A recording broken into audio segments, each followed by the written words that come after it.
Unit 5 है, paper 1।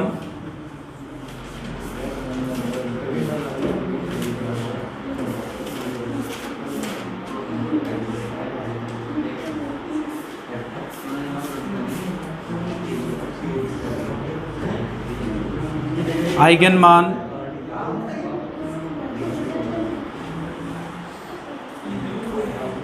एवं eigen सदिश।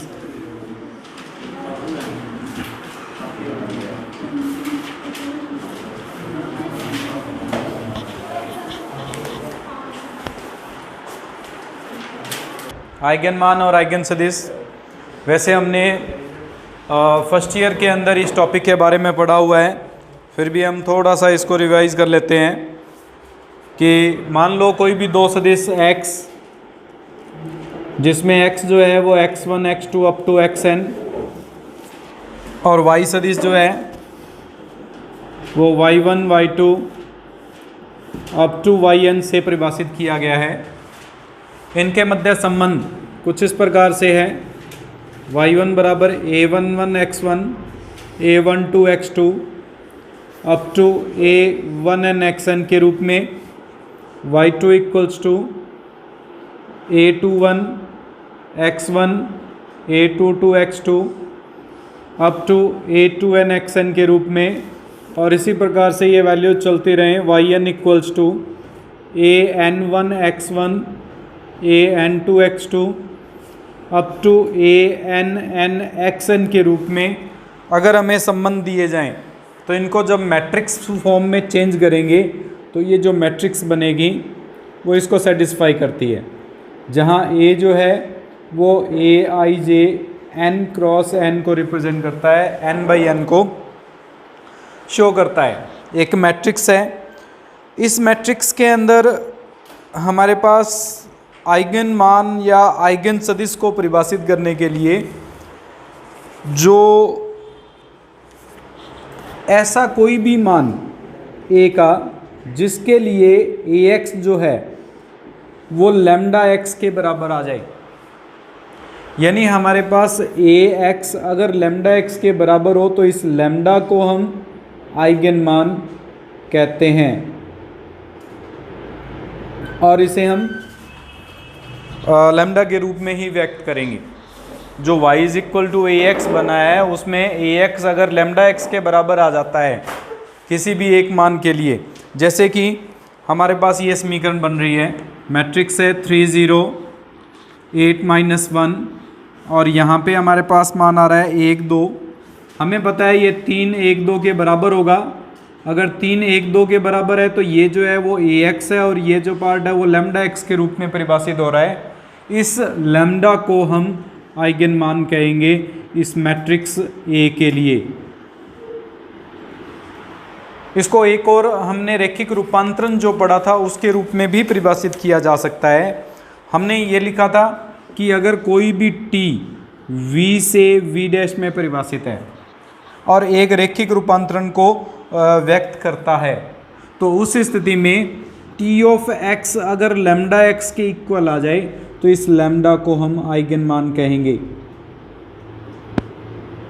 ये दो हमारे पास परिभाषाएं हैं आइगन मान को व्यक्त करने के लिए कि अगर ax बराबर लैम्डा x हो तो भी लैम्डा को आइगन मान, या t एक रैखिक रूपांतरण के रूप में व्यक्त करता हो तो tx अगर लैम्डा x के बराबर आ जाए तो लैम्डा को हम आइगन मान कहते हैं। परिभाषा लिख लीजिए आइगन मान की।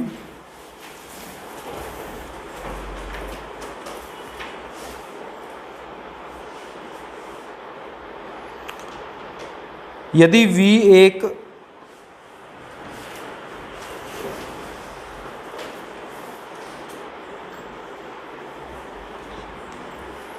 n विमीय सदिश समष्टि है, यदि v एक n विमीय सदिश समष्टि है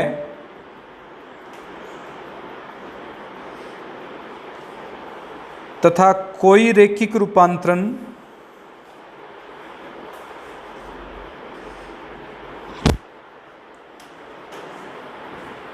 t ऑफ x बराबर लैम्डा x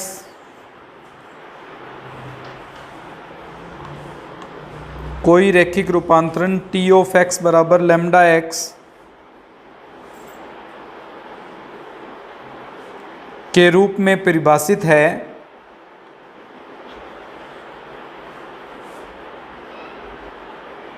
तो इस लैम्डा को आइगन मान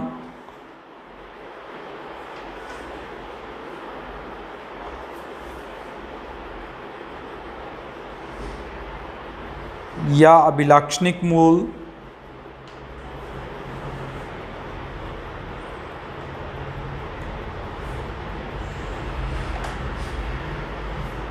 या गुप्त मूल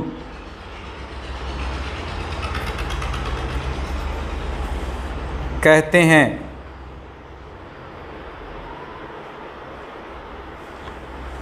यहाँ x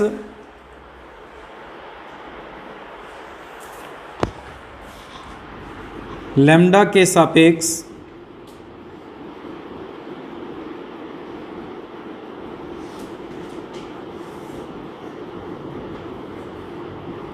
आइगन सदिश को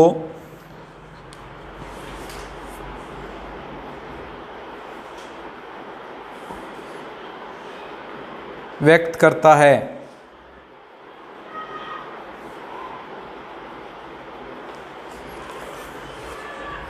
इसे ax बराबर लैम्डा एक्स से भी व्यक्त करते हैं। इसे ax बराबर लैम्डा एक्स से भी व्यक्त करते हैं।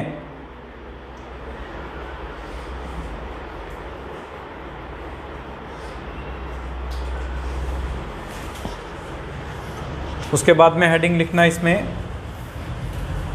अभिलाक्षणिक मान समस्या।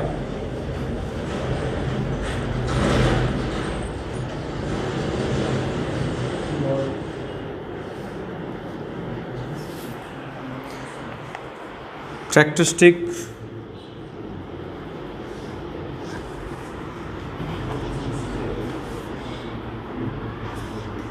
Value problem.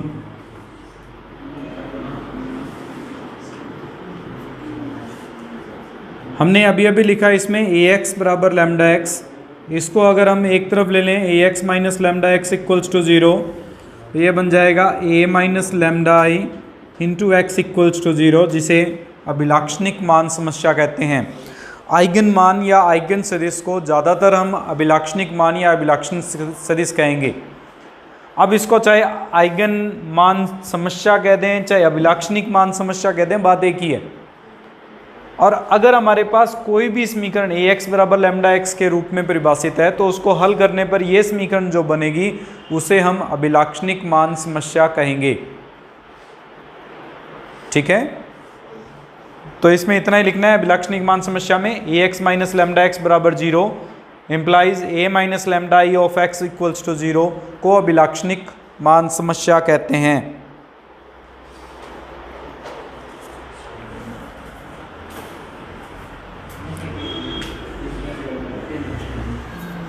इसमें ऊपर वाला कोई पार्ट लिखने वाला ज़्यादा पार्ट नहीं था, वो कैसे बना वो मैं बताया था ऊपर दो।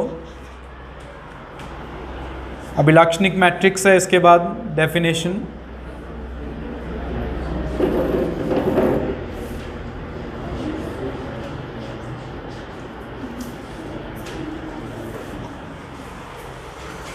देखो जो a minus lambda into x, इसको हमने अभिलाक्षणिक समस्या कहा है।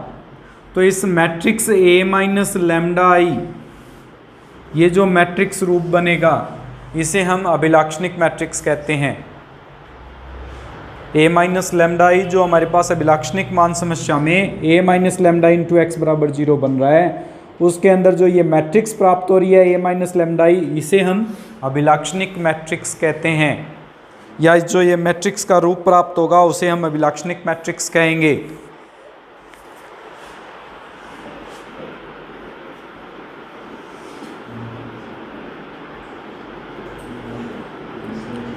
अभिलाक्षणिक बहुपद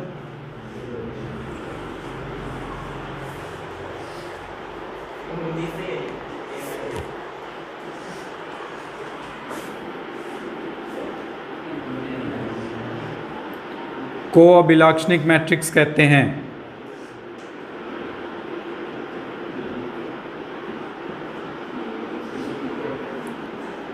अगर हम इस मैट्रिक्स को a माइनस लेमडा आई के सारणिक के रूप में लिख दें, सारणिक का मतलब इसका सॉल्यूशन होगा, एक पॉलिनोमियल बहुपद प्राप्त होगा, लेमडा के अंदर एक पॉलिनोमियल बनेगा, इस लेमडा में जो पॉलिनोमियल बनेगा उसी को हम अभिलाक्षणिक बहुपद कहेंगे।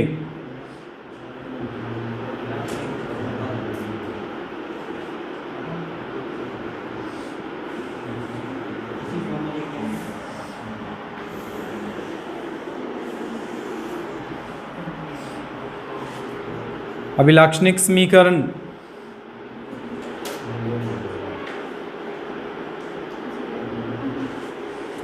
अगर a माइनस लेमडा आई की वैल्यू 0 हो, यानी इस अभिलाक्षणिक बहुपद को अगर 0 के बराबर रख दिया जाए तो उसे अभिलाक्षणिक समीकरण कहते हैं। अभिलाक्षणिक समीकरण कहलाती है।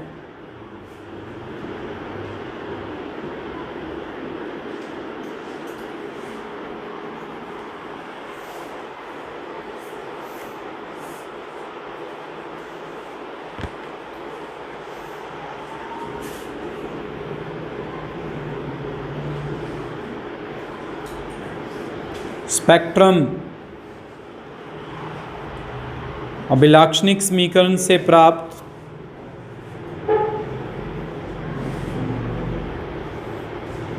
इसको हम कैरेक्टरिस्टिक इक्वेशन भी कह सकते हैं।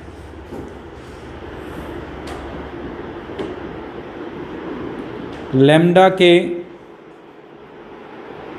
मानों का समुच्चय, लैम्डा के जितने भी मान प्राप्त हो रहे हैं उनको अगर समुच्चय के रूप में इकट्ठा कर दिया जाए, मनावली कहलाता है।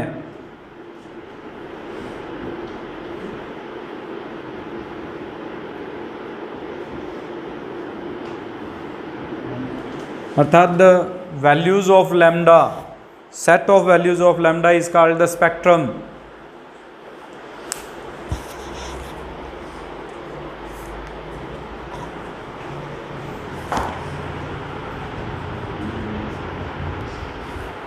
थ्योरम प्रूव कर रहे हैं, Cayley Hamilton theorem, most important theorem है, फर्स्ट ईयर में भी इंपॉर्टेंट थी और फाइनल ईयर में भी इंपॉर्टेंट है ये। इसके अंदर हमें प्रत्येक वर्ग मैट्रिक्स से समय की अभिलाक्षणिक समीकरण, अभिलाक्षणिक समीकरण अभी अभी हमने किया, यहाँ x जो है वो आइगन मान को व्यक्त कर रहा है, लैम्डा की जगह मैंने x लिखा है इसमें, या थ्योरम में भी x लिखा हुआ है।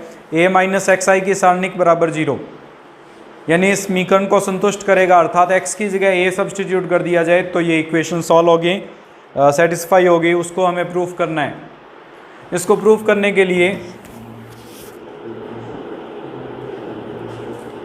देखो a माइनस एक्स आई की सारणिक का मान 0 है। a माइनस एक्स आई को जब सॉल्व करेंगे तो x में n घात की एक समीकरण बनेगी जिसे हम अभिलाक्षणिक समीकरण कह रहे हैं। x की घात n इसलिए मान के चल रहे हैं क्योंकि माना n a जो है वो n कोटि का वर्ग मैट्रिक्स है।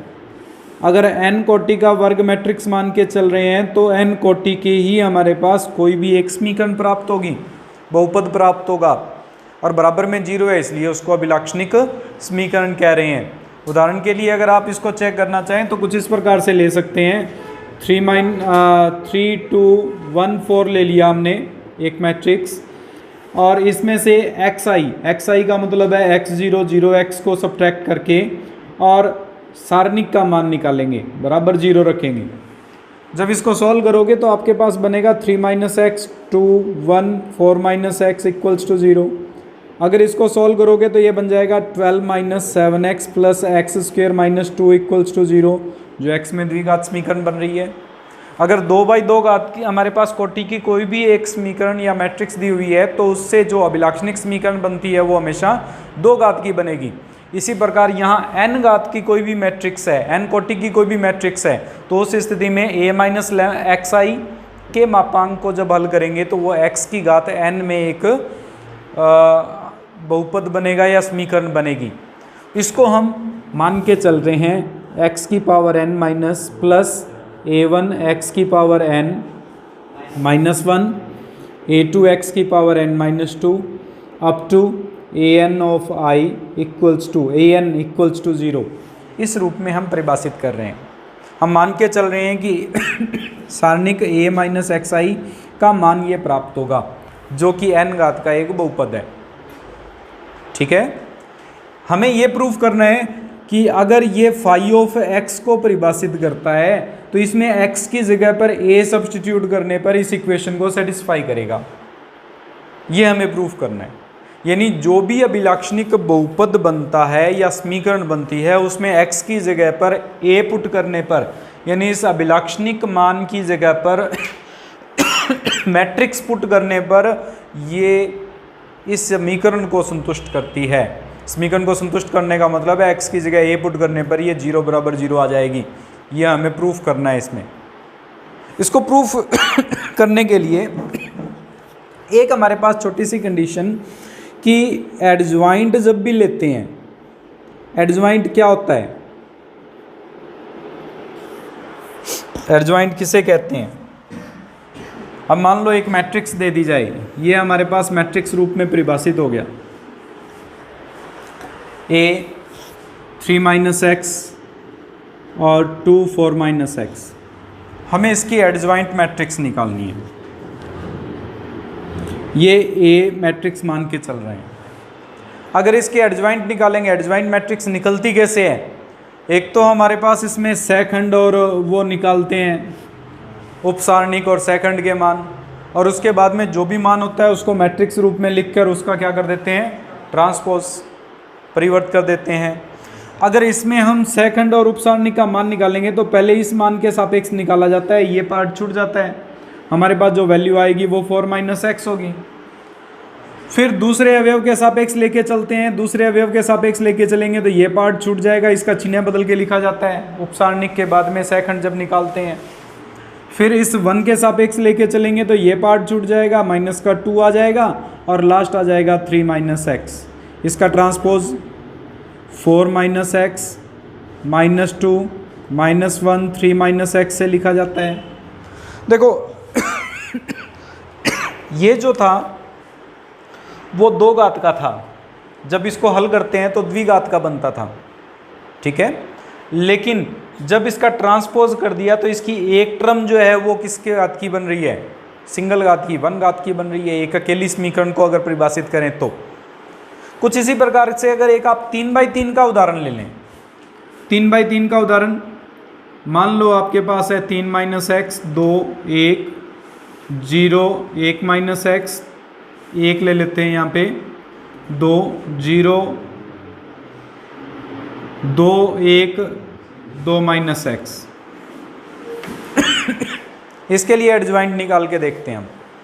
अगर इसमें एडजॉइंट निकालेंगे, वास्तव में तो ये जो समीकरण को अगर मैं इसको सारणिक के रूप में व्यक्त करूँगा या डायरेक्ट भी देखें तो x की घात 1 आ रही है इसमें, लेकिन जब इसके लिए सेकंडज यानी एडजॉइंट a को परिभाषित किया जाएगा तो एडजॉइंट a में पहली पंक्ति पहला स्तंभ छूट जाएगा, यहाँ पे सॉल्यूशन आएगा।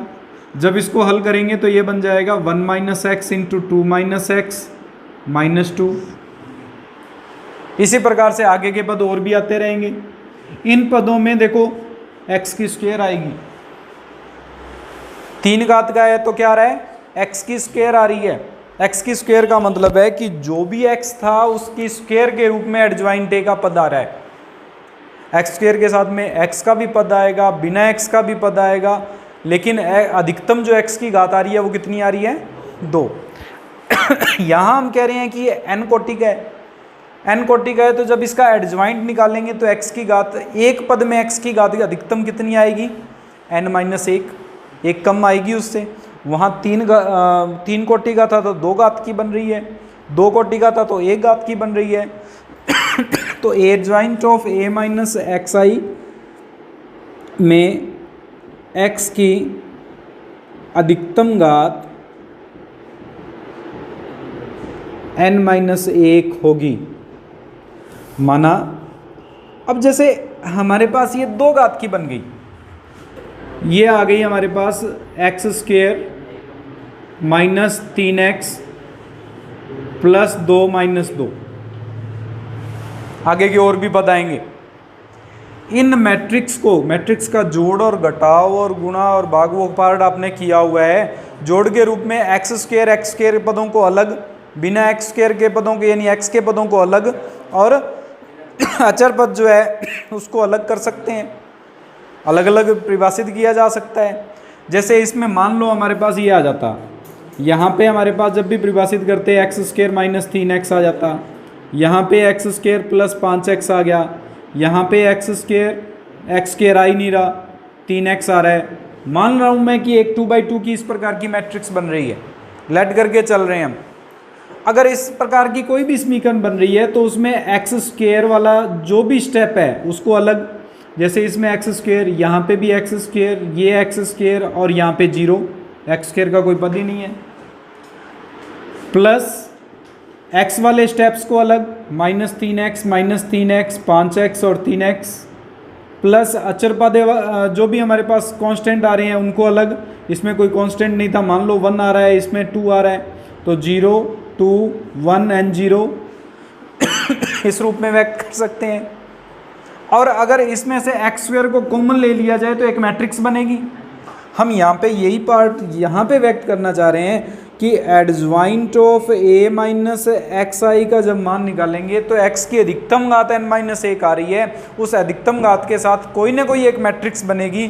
उस मैट्रिक्स को मान के चलते हैं b0 x की घात n-1, b1 x की घात n-2, b2 x की घात n-3, और हमारे पास ये स्टेप्स चलता जा रहा है। लास्ट में हमारे पास जो स्टेप बनेगा वो bn-1 के रूप में प्राप्त होता है, जहाँ कैपिटल BI जो है वो एक n कोटि की मैट्रिक्स है।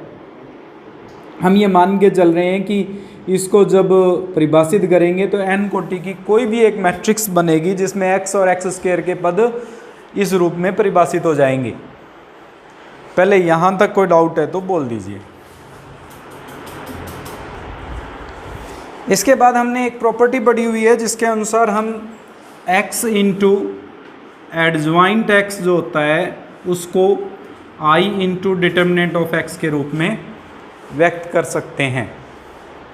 इस प्रॉपर्टी का उपयोग करते हैं, x की जगह पर a minus lambda x put कर देते हैं।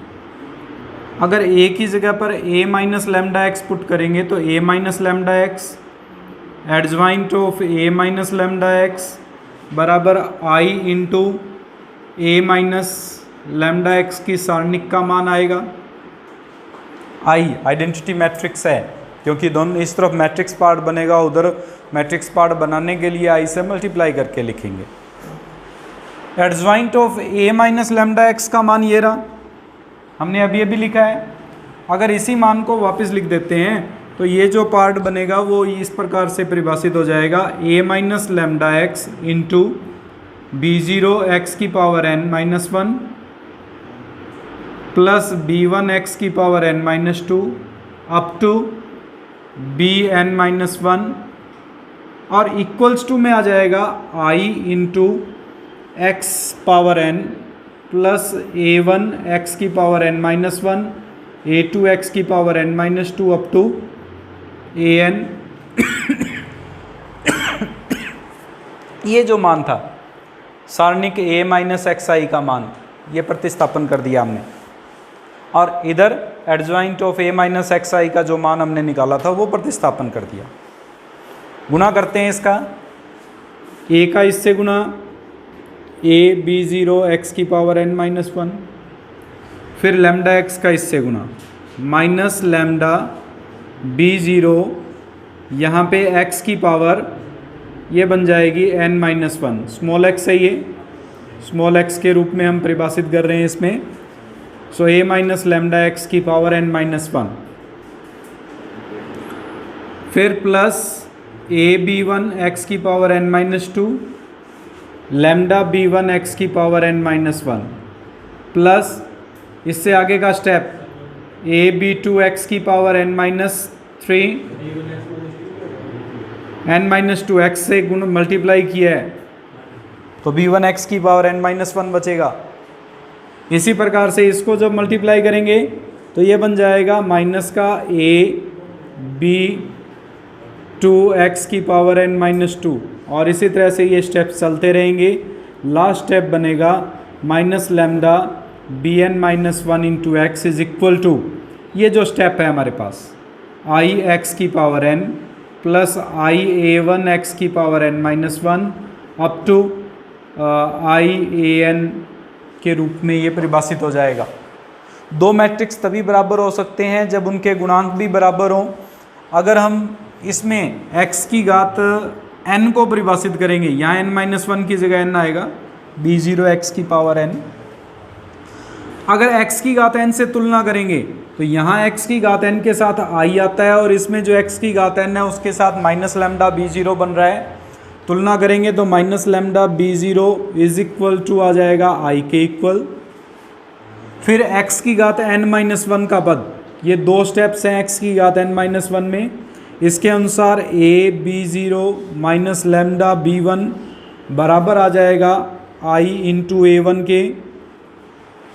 दूसरी समीकरण में x की घात n माइनस टू के लिए ये दो स्टेप्स हैं x की घात n माइनस टू के लिए, तो जो बन रहा है a b1 minus a b2 ये बराबर आ जाएगा हमारे पास i a2 के। इसी प्रकार a b2 minus a into b3 ये बराबर आ जाएगा i a3 के, और ये स्टेप्स हमारे पास इसी के अकॉर्डिंग लगातार चलते रहेंगे। लास्ट स्टेप जो बनेगा इसमें वो हमारे पास होगा, यहाँ लैम्डा है, लैम्डा b2 लैम्डा b3, और लास्ट स्टेप जो बनेगा वो a into B N minus one अकेला स्टेप होगा, वो बराबर आएगा i इंटू ए एन के। इन सब को हम सॉल्व करेंगे।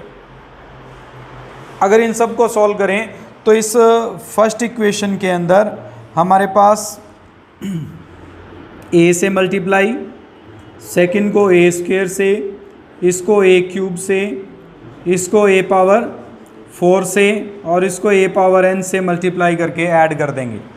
पहले इतना नोट कर लीजिए, फिर मैं आगे करवा देता हूँ।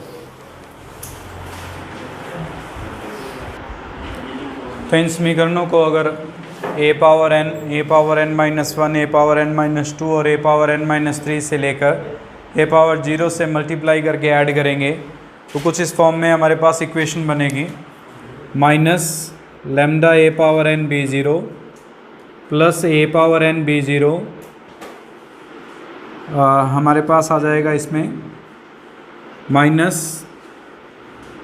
लैम्डा इंटू, लैम्डा की जगह यहाँ पे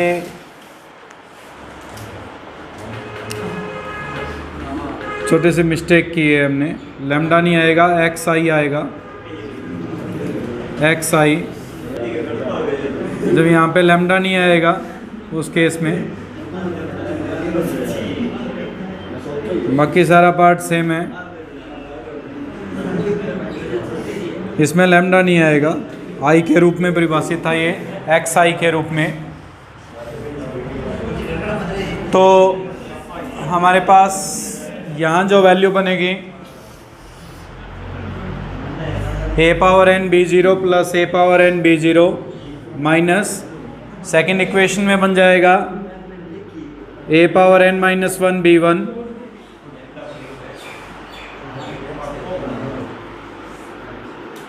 plus a power n minus one b1 minus a power n minus two b2 plus a power n minus two b2 minus a power n minus three b3, और इसी तरह से ये step चलते रहेंगे।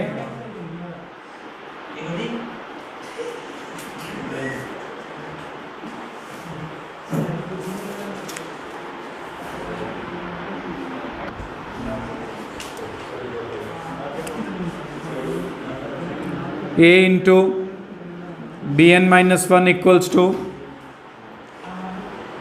जब इसको इक्वल वाले पार्ट में मल्टीप्लाई करेंगे तो a n, a one a power N minus one, a two a power N minus two up to a zero a N के रूप में परिभाषित हो जाएगा। इसमें ये कैंसिल हो जाएंगे, ये सारे स्टेप्स कैंसिल हो जाएंगे, ये भी स्टेप पीछे जो टर्म्स आ रही होंगी उससे कैंसिल हो जाएगी, इक्वल्स टू में 0 बच जाएगा। तो ये इक्वेशन बन गई जो कि कैली हैमिल्टन थ्योरम को प्रूव करती है, a⁻n-2 up to i into A N equals to 0। अर्थात अगर अभिलाक्षणिक समीकरण कोई भी प्राप्त होगी तो उसके अंदर लैम्डा की जगह ए पुट करने पर वो इक्वेशन सेटिस्फाई होती है।